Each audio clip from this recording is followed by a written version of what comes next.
blockchains and cryptocurrencies is none other than Nico Jose Nolledo, or Nix, as I know him.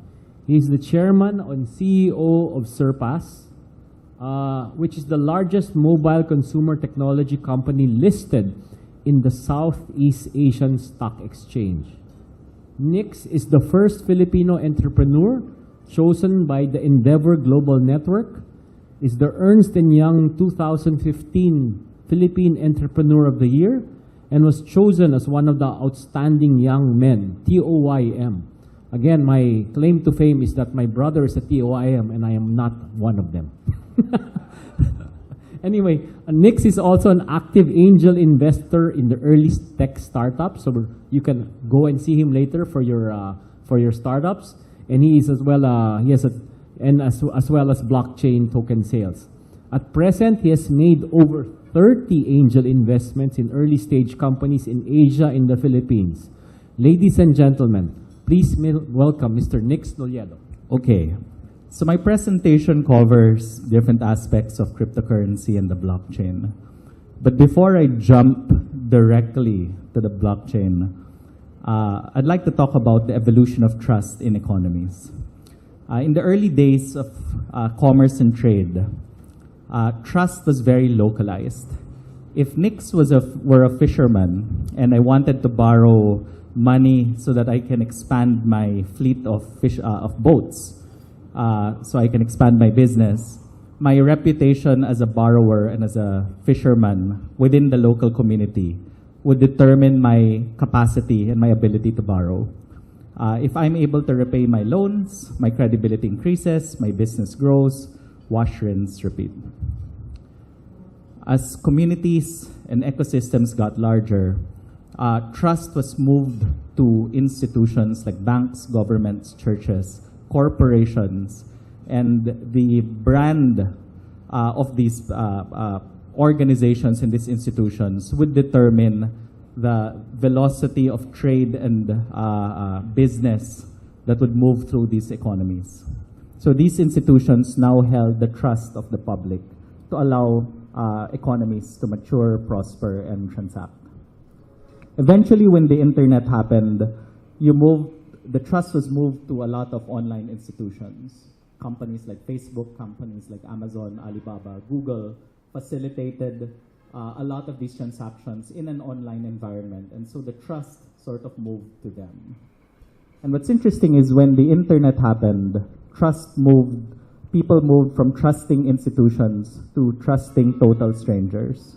Whether it's looking for someone to meet up with on Tinder, booking a ride through Uber, or renting your spare room to a total stranger, the internet facilitated these types of transactions to the extent that the scale that can be hit by what the internet can provide between two strangers can be quite large. So example, in Alibaba's Singles Day, on their Taobao C2C shopping platform, as much as $25 billion worth of transactions was traded in a 24-hour period.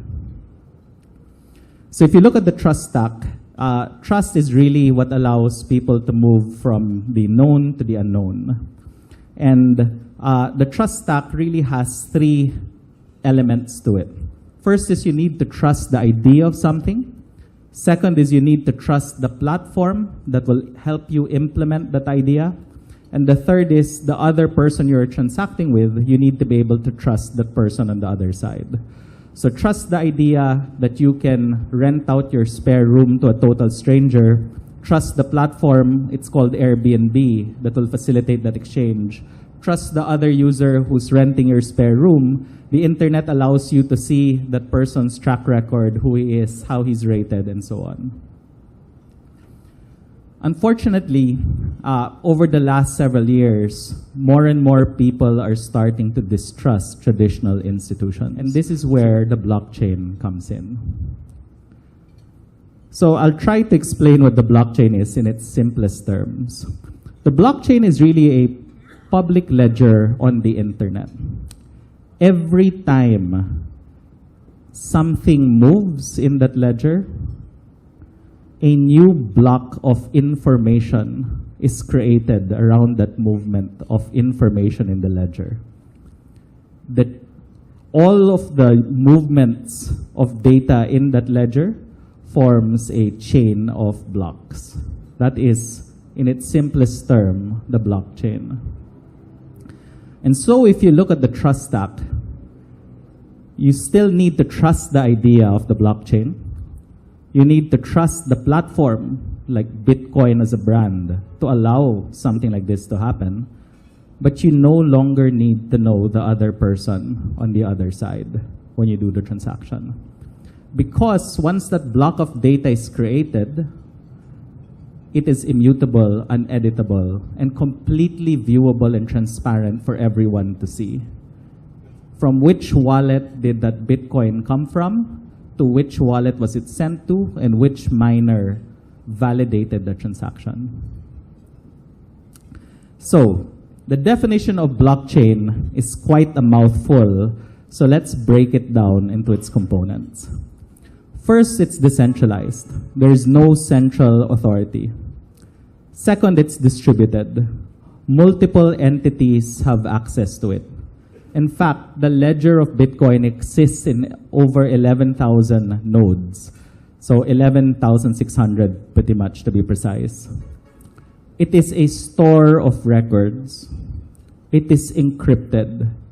It's practically unhackable, and I'll talk a bit about that later. And it cannot be altered. Once you move that unit of data or that unit of Bitcoin from one address to another, it is permanently moved. Of course, you can move it back, but that previous transaction has already been done, and you will be able to see all of those transactions. So you're really moving from a very centralized system to a decentralized system. The challenge with any successful decentralized system is how does the community achieve consensus? So this is a common theme, whether it's a public, privately issued cryptocurrency. The question always of blockchain practitioners is, how do you validate that a transaction is legitimate? Miners compete for the right to update that ledger. If 51% of miners agree on the version of the ledger, it is updated with that version. Why do miners do it? It's because every 10 minutes, new Bitcoin is minted into the system and is given to the miners as a reward for validating. Let's give a specific example. There are two people, one is named Nix, one is named Mark. Nix has 1 unit of Bitcoin. I now want to send that 1 unit of Bitcoin to Mark's wallet. So I initiate a transfer request. The transfer request is sent to the Bitcoin protocol. Miners now receive the transaction request and run algorithms using their computers to check, does Nix really have 1 unit of Bitcoin to send to Mark? And does Mark have a proper ledger entry to accept that 1 unit of Bitcoin? If 51% of the miners agree that it is a valid transaction, my wallet is deducted 1 unit of Bitcoin, Mark's wallet is added 1 unit of Bitcoin, and all 11,600 nodes, computers that contain the Bitcoin ledger, will reflect the transaction. The miner does it because after the 10 minutes have passed, they receive freshly minted Bitcoin as a reward. So when Satoshi Nakamoto created the Bitcoin protocol, he originally wanted to solve the challenge of creating digital cash on the internet. If I wanted to send Mark 100 pesos in digital cash over in person, I'll simply hand him the bill, case closed, no intermediary needed. Prior to Bitcoin, if I wanted to send Mark 100 pesos in cash, you needed a centralized authority like PayPal to facilitate the transaction. That says, Nix really has 100 pesos to give, I will deduct that from his account. Mark really has a PayPal account that can accept that 100 pesos. There was no such way of me sending it to him without a centralized authority to do it. With Bitcoin, that became possible. Every transaction that has ever happened in Bitcoin can be found in the Bitcoin website, down to the very first one. Every amount of Bitcoin in every wallet that exists is present, transparent, and can be viewable there. Now let's talk about a private ledger blockchain, and I'll talk about a system that's potentially at risk of getting disrupted, which is wire transfer of money. So typically when a Bank A wants to send Bank C $1,000, and Bank A has no relationship with Bank C, it goes through a correspondent bank using the SWIFT wiring system, which can be a very backward, manual, difficult process. Ripple is a company partly owned by SoftBank that created a private ledger blockchain with over 100 banks in Japan signing on. In Japan, every bank that is part of Ripple's private ledger has a vote. Enough votes equals consensus. Transactions happen in 3 seconds. Whereas the SWIFT system, it can happen anywhere from several minutes to 2 days. So every bank in that ecosystem is like a miner. They're able to vote. If Nix wanted to transfer $1,000 to Mark's from my Bank A to Mark's account in Bank B, all the banks that are part of the Ripple private ledger sees the transaction, and using algorithms will vote yay or nay. Enough votes, consensus happens, 3 seconds, the transaction pushes through. It is a private ledger blockchain because only participants allowed by the stakeholders in that private ledger, they are the infrastructure by which currency tokens, security tokens, and utility tokens are built on top of. Then you have the currency and the utility and security tokens. Okay? At present, there are over 1,500 currency, security, and utility tokens out in the market. That number keeps on increasing by the day. The total value of all these cryptocurrencies is about $500 billion. What's more interesting is the average daily turnover is $31 billion. So if the question is liquidity, the entire Philippine Stock Exchange moves about $150 million per day. NASDAQ, if you don't count exchange-traded funds, just direct purchases of stock moves $2 billion per day. All these cryptocurrencies move $31 billion per day. So first, let's talk about cryptocurrency or currency tokens, specifically the inventor of the blockchain. So Bitcoin is the first and largest cryptocurrency. It is money backed by math and electricity instead of governments and central banks. It was originally envisioned as a way to solve the digital cash problem, but now really functions more like digital gold. To be honest, it is not very practical to use Bitcoin in a real-world transaction. If I go up to a coffee shop and I wanted to buy a latte with my Bitcoin, I will have to wait at least 10 minutes for the miners to validate that. Definitely not very practical. What determines its value? Thousands upon thousands of traders and funds in hundreds of exchanges around the world, trading it 24/7, 365 days a year. It's Noche Buena, night before Christmas. People are still trading, and the values keeps on moving. This does not sleep. Bitcoin is the greatest money-making opportunity any of us will ever see in our lifetime. If you bought $1 worth of Bitcoin in December of 2009, that will be $13.4 million in December of 2017. Predictions as to where the price of Bitcoin will go. Anywhere from $1 to $300,000. Of course, Bitcoin has its detractors. So the CEO of JP Morgan says it's an outright fraud. But for every thought leader like Jamie Dimon, you have multiple thought leaders like Bill Gates, Al Gore, Peter Thiel, and so on and so forth, saying this is here to stay. Even Jamie Dimon very recently changed his own stand on Bitcoin. In fact, he said he's not sure how traditional institutions will feel when this thing becomes very big.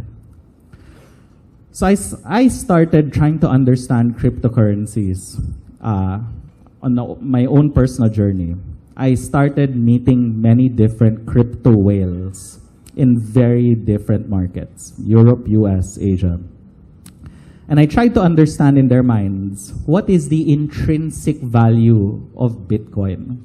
So there are two kinds of values. There's intrinsic, which is the value is very obvious. The intrinsic value of a car takes me to where I need to go. And then there is subjective value. Subjective value is the Leonardo painting is worth $450 million, most recently sold at auction. To the buyer, it is. To me, it certainly wasn't. And so the question was, what is the intrinsic value of Bitcoin? The response across each crypto whale was quite consistent. They threw the question back at me and they said, Nix, if you put money in a bank, what are your expectations? One is you expect that money to be safe. You expect the ability to send that money to someone else's account. Fifth, you want that money to be portable, where you can bring it anywhere in the world you go. For them, Bitcoin is that. So for them, Bitcoin's like a bank. It is a store of value, and no one can take it away from them in their minds, and it will grow in value.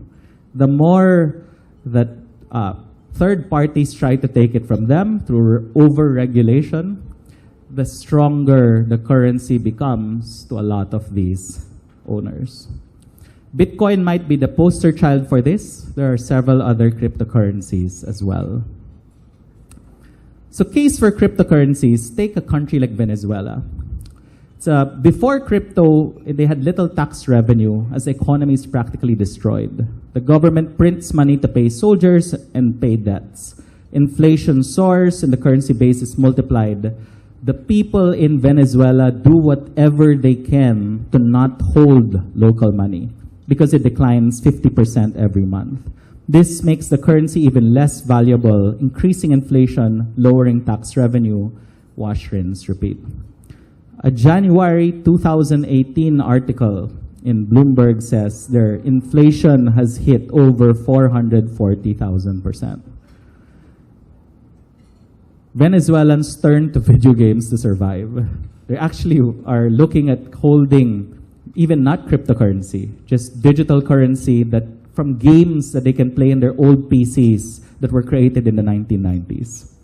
Enter Bitcoin. People have a good means of holding money better than the fiat in every way. Adoption is soaring, which means even less fiat money moving through the system, less to tax. Government still needs just as much to meet budget, so is printing even more to pay bills. More money printing against a lower base spikes inflation even higher. This pushes even more consumers to switch to Bitcoin. Repeat cycle. The Venezuelan government decides to create their own cryptocurrency. It is the first country to do so. It's called the Petro. Another case for cryptocurrencies. Most banks don't want poor customers. Even in the US, they are not profitable. They deposit a small amount of money. They don't use expensive services like mortgages. Banks lose money servicing them. Small margins on a small transaction base equals to losses, very demanding, not as sophisticated. All banks, if they could, would love to drop them. A crypto wallet is basically a feeless bank that can be placed in a smartphone. Easy, low-fee, secure transactions. It's a store of value. It's like a deposit and savings account.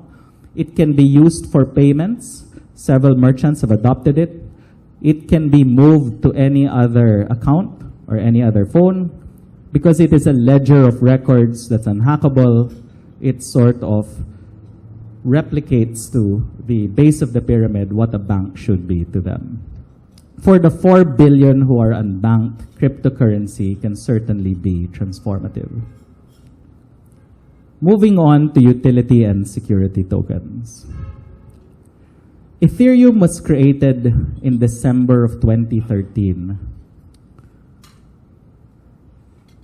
Ethereum allowed the creation of decentralized applications to be built on a secure blockchain, where two types of tokens could power these decentralized applications.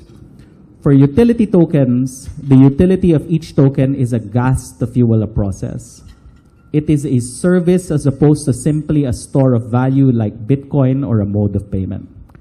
A security token derives its value from an external tradable asset, like shares of stock, land, gold, etc. Here are some projects that have been built as a decentralized application. So Filecoin takes a look at Dropbox and says, I think I can offer cloud storage like Dropbox at 1% the cost of Dropbox. How? They will allow every person who has a smartphone, laptop, or desktop to lend their unutilized storage space to anyone who needs excess storage space. Highly encrypted, unhackable, but a complete ledger of records, so it's very transparent who has lent what and how much the lender should earn. Civic is from South Africa. They said identity is a big pain point. We will use the blockchain available to transparent. Yet, the person who controls what is shared and what is not is the person who owns the data. Jury Online is creating a dispute resolution token. If there is a smart contract between person A and person B, where it says person A will deliver this service, person B will pay person A X amount for the delivery of that service, that smart contract is implemented. But if one party, let's say person A, does not deliver the service and person B refuses to pay, they then recruit jurors using the blockchain, where the process is very transparent to all participants. They then vote using a dispute resolution mechanism using the blockchain, who is right and who is wrong, and then the smart contract is fully implemented. The United States government spends $60 billion a year on small jury petty crime costs. The belief is that can be taken away with the blockchain. $1 billion worth of utility and security tokens out in the market. The potential for these utility and security tokens to grow, as I've talked to many different industry leaders in the space, they believe if you just look at distributed computing, contracts, marketplaces, loyalty and gift cards, insurance, banking and brokerage, and they project a certain percentage market share of those established industries moving to the blockchain, they believe it will grow from $62 billion to about $5.5 trillion in terms of value taken away by the disruption of the blockchain, which will be a 92x expansion multiple. Having said that, there are many other industries where decentralization can be applied to. Initial coin offerings. So initial coin offerings are generating capital by selling your own cryptocurrency, either a utility or a security token. In 2017, over $4 billion was raised via companies to an ICO. In 2015, that was just $20 million. In 2017, 8 of these companies that raised money via an ICO hit $1 billion worth of tokens. Today, about 60 ICOs are launching every week. These were the top 10 ICOs in 2017. Filecoin, which is the decentralized version of Dropbox, raised the most money. But across advertising, games, and several other industries, many different upstarts are emerging, armed with tons of capital to make a difference. Again, many different industries, not just those top 10. Originally, ICOs were white papers with no clear token economics. They had a utility token with no use, yet they'll still get funded. Most were scams or get-rich-quick schemes, yet they would raise $4 to $10 million. As a result, half of every ICO in 2017 is now gone. Now you're seeing a next generation of ICOs. Proper teams with a proper business plan, with token economics fully spelled out. Proper legal and tax planning. 80% of the capital that's raised come from crypto whales and institutions that invest in crypto. They have very strong professional advisory teams, and they are able to create liquidity for their tokens by having relationships with multiple exchanges where their tokens can be traded post-ICO. I'll give you a particular case study. There was a Singaporean-based company called Aptoid that I was speaking to on a regular basis early last year. They raised money from a VC, I think named Gobi, about $1 million at a $10 million valuation in 2017. In December of last year, they launched their own ICO and raised $15.3 million. They could have raised more, but they set a hard cap to the amount that they were raising.